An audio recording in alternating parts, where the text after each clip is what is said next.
Hello, and welcome to the Calhoun Communications show on Rock Your Block. I'm your host, Dion Calhoun, and my guest co-host, Quilina Willis. Today's show is all about the power of social media, and we have a very special guest that is going to give us some helpful tips on social media marketing and influence. Our special guest, Candace Nicole, is the founder and owner of Candace Nicole Public Relations and describes herself as a woman on her way to the top. She's also the founder of a women's network called Women Who Hustle. Candace has worked on major projects such as OWN Network, Sweetie Pies, The Have and the Have-Nots, and Love Thy Neighbor. Her clients have been featured on BET Networks, TV One, Black Enterprise, and Essence, just to name a few. Candace is also the author of an ebook entitled The PR Puzzle. She's making an influence in the entertainment industry, as well as fashion, lifestyle, small business, and technology. Let's welcome our special guest, Candace Nicole. Hello. Hello. Thanks for being here. We're super excited. Thank you. For having me. So just tell us about yourself and how you're a woman on the way to the top. That's a heavy question, right?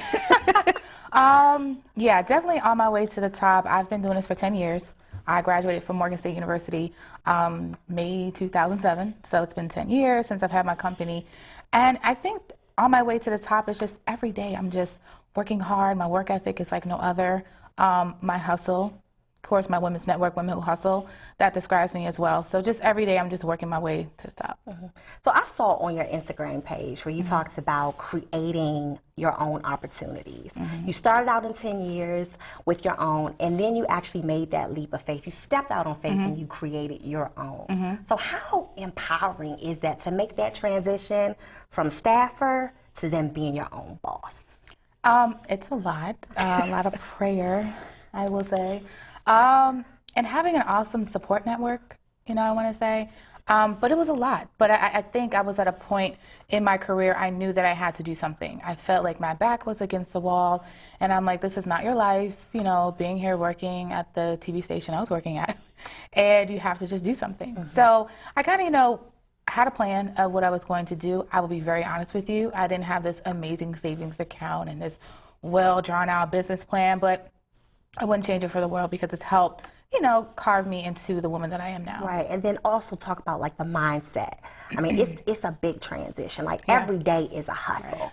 Right. So I'm glad that you talked about that because I was talking with my mom when I decided to do that. And I said, she's like, well, how are you going to do this? But she gave me her blessing, her support. And my mom's background is in HR.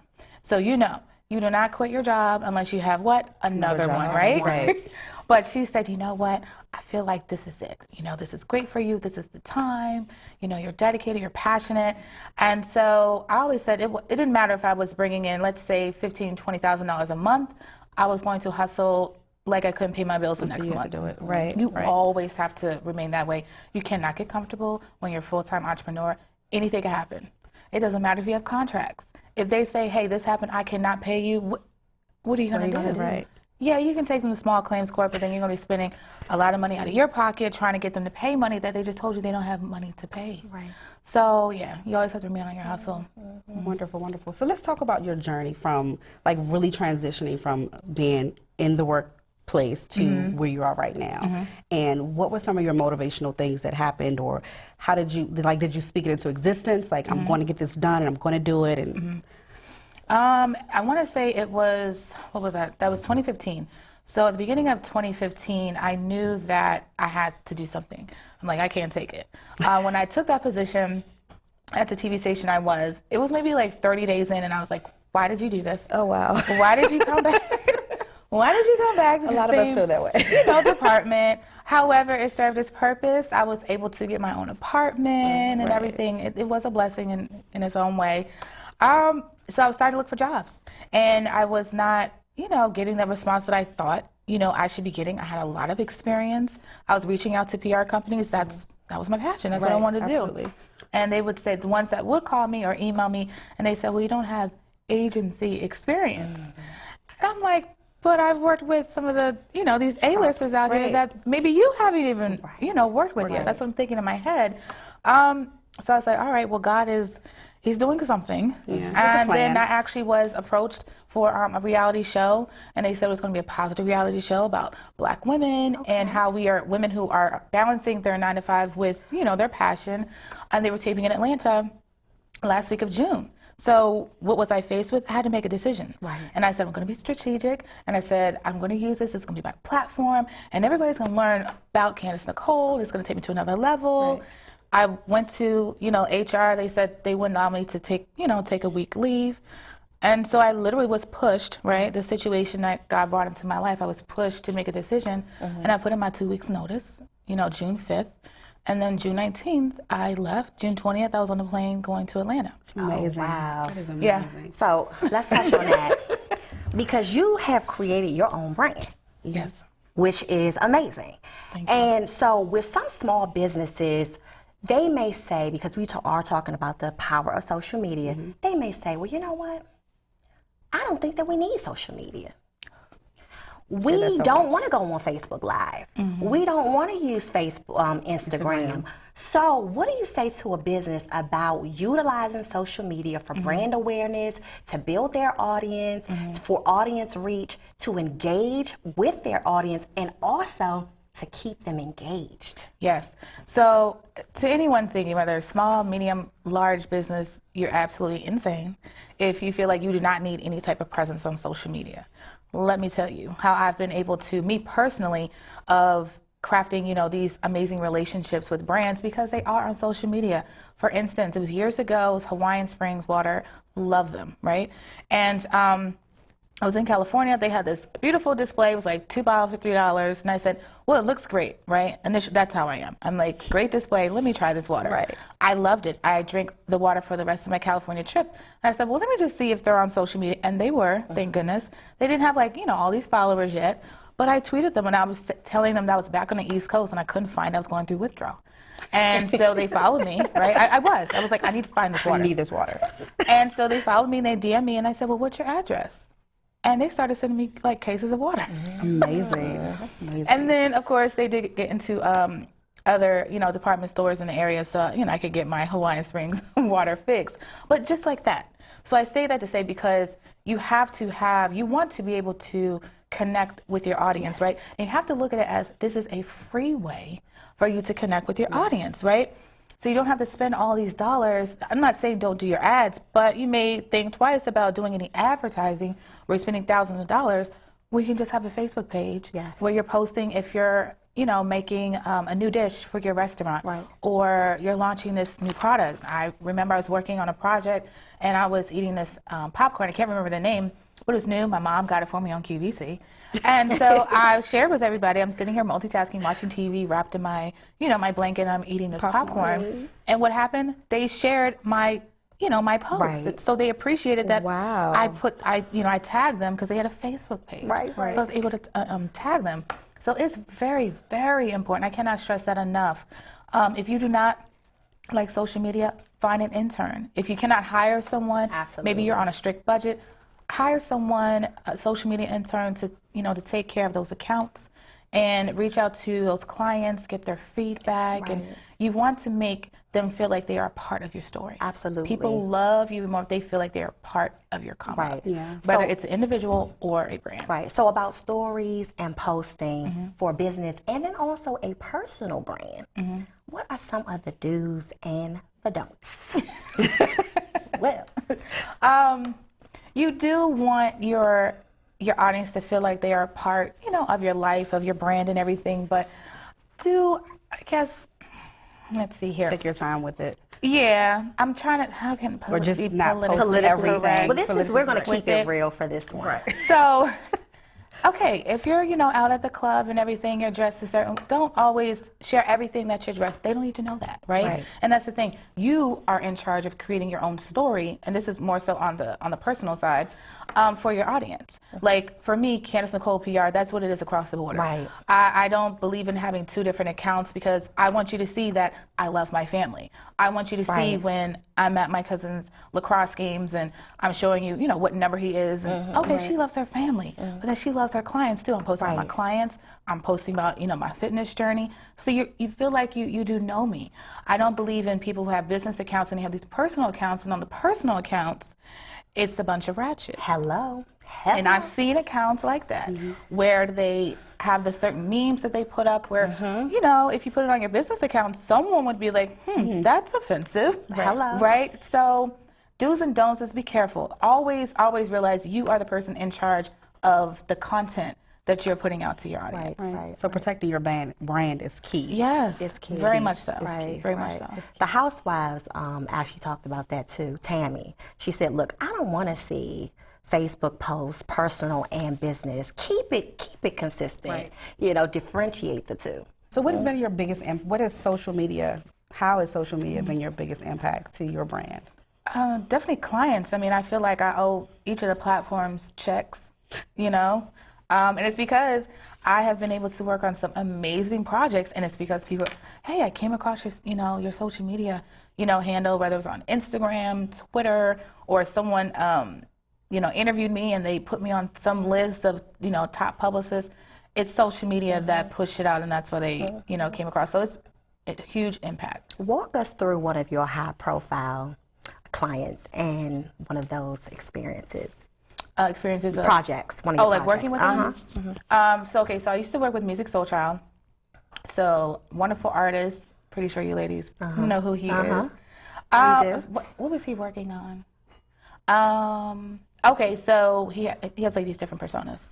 I'm pretty sure you've heard of the Hustle and Purple Wonder Love. So he was in town and we were doing some press for Purple Wonder Love, and it could be sometimes, I don't want to say a headache, but it can be like a challenge of getting schedules together once they're in town, getting them to be on time and everything of the sort. But it was great working with him and learning how he works and understanding that he has so much that he wants to give, to everyone in the music world, and he just doesn't want to, I guess, narrow himself in that bubble of like Neo. Right. So can you tell us a little bit more about those experiences and how they've given you your work ethic in terms of working with these celebrities? Oh yeah, definitely. And it's because he's always working. He's always in the studio and everything. And even now, I see on Instagram he has this show happening here and this show, this festival and everything. So yeah, it definitely makes you want to, get on your, I guess step your game up just a little bit more. Right. Because they're hustlers. Yes, they are every day. We are going to take a short break and we'll continue our conversation about the importance of social media in hopes to find our missing DC girls.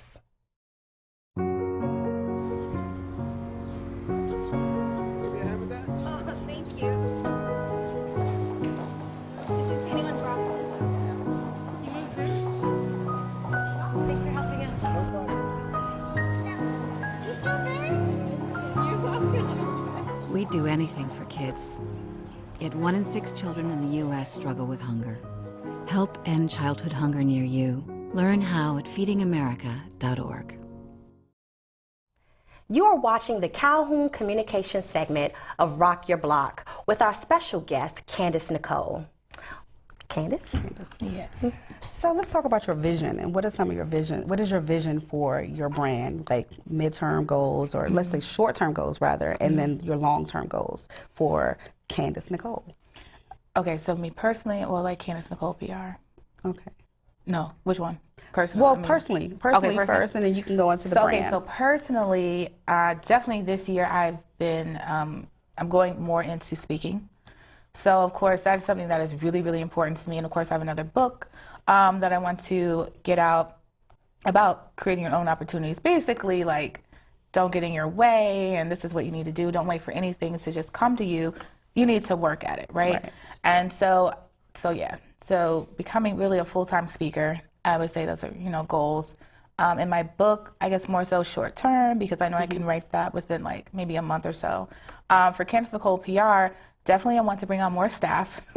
I have a junior publicist, And I kind of told her about it maybe like a week ago, but really my goal is 2018. I would love to shift everything to her, and she's actually running CNPR, so I can focus on just being a speaker and really consulting individuals, because I really love consulting and being in the background.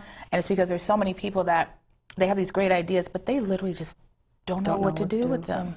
So I want to be the one that consult them, and why they're, you know, in the space of not having a huge budget for PR, you can work with me and I can consult you and I can teach you how to pitch yourself. You talked about that too on your website about your book and the benefits of PR, and then how to do PR on a limited budget. Yes. Because I'm sure the business owners would love to hear that. Yes. Just a little quick tip. And that's the thing of why they can bring me on as a consultant. But just in case you cannot even afford a consultant, there are so many things, you know, online. Just go to Google and search. It'll be your best friend. I'm telling you, Google is your best friend. And just search, you know, how do I handle my own publicity? For instance, if you are a beauty professional and you're launching a nail polish line, I always use that as an example, but a nail polish line, and you're sitting there like, okay, I have this great line, where do I go? You need to Google beauty blogs. And then you need to maybe want to research, how do I put together a pitch letter? Because you have to pitch them on, you know, on your line. And so you need to work on that. You need to make sure you have great images. So if anything, invest, or if you just do not have that, learn how to take some amazing photos on your phone. Yes. Some people are taking some like campaign, like, you know, images pictures, on their phone, whether it's an Android or iPhone. And so learn how to do it. Learn those angles and everything, and having a white background to it, so you can have those images.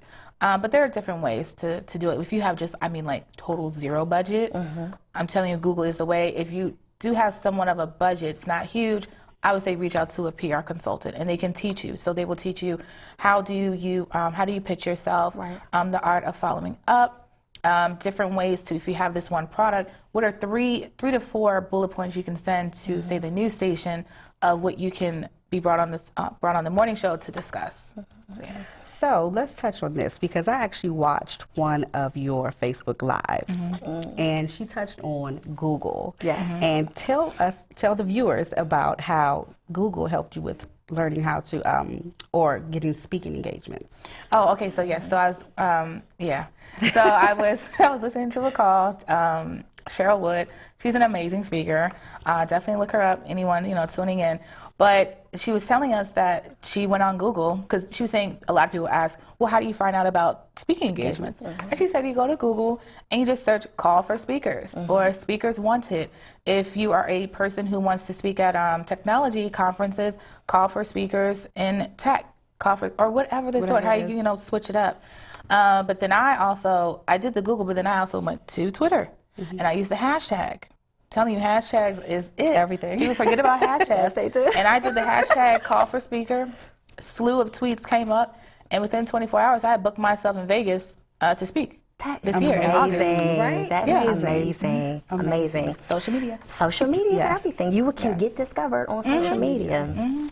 So this show is all about empowering women and then highlighting women that are true rock stars, just within their professional career and also within the community. So we talk a lot about making dreams a reality and fulfilling those dreams and walking in your destiny.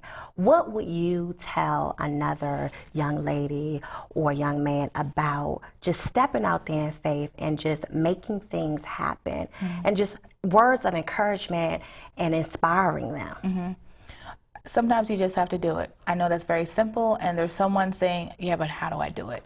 So whatever your idea is that you have, or a goal that you want to accomplish, start looking at it as you are doing a disservice to yourself and to your community, because you just cannot get it together. You're thinking too much about doing whatever it is. Speak to your heart. Yes. say that. You know, let's say it is, I don't know, opening up a restaurant, and you're like, well, maybe people won't come. How am I going to get this money? I got to do all this research. But because you're thinking about it too much, this person out here, a lot of these people who need jobs, right? They don't have these jobs because you can't get out of your own way to open up this restaurant in your community that you want to serve. So you have to start looking at different ways of saying, really, it's a disservice that you're doing to yourself and to what, God has, planted on your heart this seed for you to do. Right, right. I also saw a picture of you on your Instagram page where you had another young lady who wanted to go within the same profession. You talked about kind of taking her under your wing and her being a future leader in public relations. I can't stress how important that is for you to develop other leaders. So touch on what you're doing in the community and how you're bringing other young girls up. So you're speaking about my junior publicist, Mariah. Okay, and I didn't know that. Love her, yes. So she is like my mini-me. Love her. And I've been waiting for, a new publicist to come along that I could maybe basically co-sign. Yeah. And there just has not been anyone in the DC area. Either they are not about their business or they do bad business. I do not do bad business. There's always a way to do good business. That's what I say. And it's very important. And it's because I literally, what it took me, say, like 10 years to do, I want to shave off half of that for her. And she's already doing that. To where she texted me, she said, I secured, this liquor sponsor for her launch because she actually has a partner, Keisha, and they have formed the PR Alliance. So, they're new in the field, but they want to have this launch party. And I'm like, okay. And I even told her, I said, hey, I'll be a sponsor. You know what I mean? And so she told me she was, meeting with this guy who owns the venue where the event's going to be. And I said, oh, okay, well, I know him. So I texted him, I was like, hey.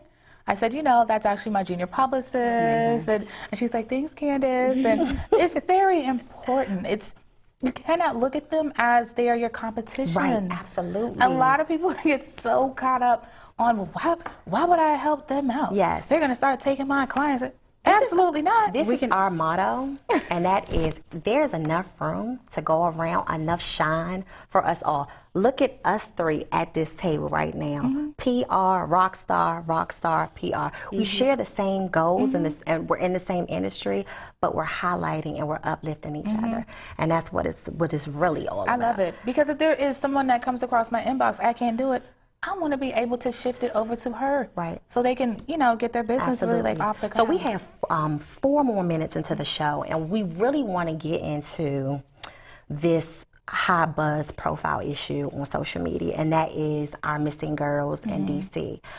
Just within 2 weeks, there was a massive public outcry about girls gone missing, and it started from an Instagram post, an inaccurate Instagram post that went viral that had pictures of 4 girls, and the picture basically said 14 girls missing over a 24-hour period. Right? MPD then says that has never happened. So again, for the viewers, we want to clear up that inaccurate information, and we want to definitely educate the public and get the right information out there. So we want to ask you, like, the importance of social media. You can see how social media is now helping the public to identify and then also to find these missing girls. So that just goes back to what this discussion is all about. Right, the power of social media, essentially. So it's very important for social media. However, with social media, inaccurate information, because someone at home could, and I don't know where they got that information from. That's definitely not what it is. It is an alarming amount of women, young girls, that have gone missing within 2 months. I want to say very alarming, very disturbing. But social media definitely can help. And to anyone who is questioning of not utilizing social media, this is the time you need to, again, get out of your own way, okay, and put it out there.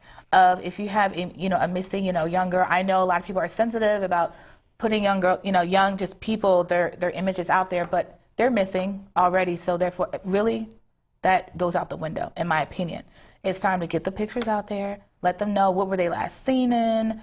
If there's a nickname, maybe that they, will use. Because if you see them, and maybe you can, if they hear the nickname, they're like, okay, who's that? Someone obviously, is looking for me. But it's very important to utilize social media. For the viewers at home, we just want to take this time to talk about the importance of finding our missing girls in DC. Some information that has gone out to the public has been inaccurate. So we would just want to clear up those facts with the first point. DC police officials say that there has not been an increase in missing girls. The heightened public awareness is because MPD has started a strategy to start posting missing girl flyers on social media. So that's one thing that I want the viewers to take away from this discussion today. Also, with respect to going on MPD's website, you can actually find data on missing persons. The data says that in 2012, missing girls were actually there were 2,610 missing cases of juveniles. It is 2017. Those numbers have gone down tremendously. The numbers now are at 503. Also, the current open cases for missing girls right now in 2017 is 10. Those are critically missing. The open cases of non-critical missing young ladies is actually at 3. So that's the one point that I want you to take away. The second concern is that there have been conversations about young girls possibly being abducted and kidnapped and possibly going into the human trafficking. MPD states that there is not enough evidence to suggest that. So we need to be clear on what the information is that is accurate. Derica Wilson, the co-founder of the Black and Missing Foundation, said in an interview with NBC4 that she is concerned about whether human trafficking is a factor. She says that they prey on the homeless, they prey on low-income children, and they prey on the runaways. Now, the mayor has implemented a 6-point initiative plan to address this issue. It is on her website.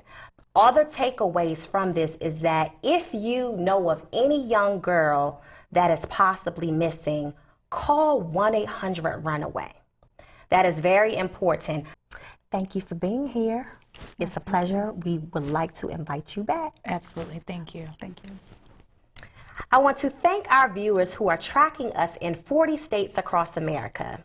The story of missing girls is not an easy one to cover. The importance of education, reporting accurate information, and the community working together is paramount to addressing this issue. It takes the whole entire community to get to the underlying issues as to why this is happening. As you are watching, we ask that you tell someone to help raise awareness. We are so grateful to our viewers, and we will continue to work hard to bring you great, empowering shows to educate and to inform you. Tune in next week to another great segment on Rock Your Block. Bye, folks.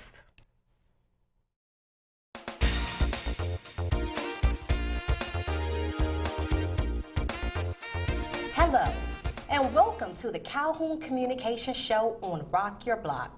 I'm your host, Calhoun, along with my guest co-host, Corlina Willis. Today, you're in for a special treat as we have 4 amazing women on the DC scene who will share their journey on the road to success, all while serving within their community.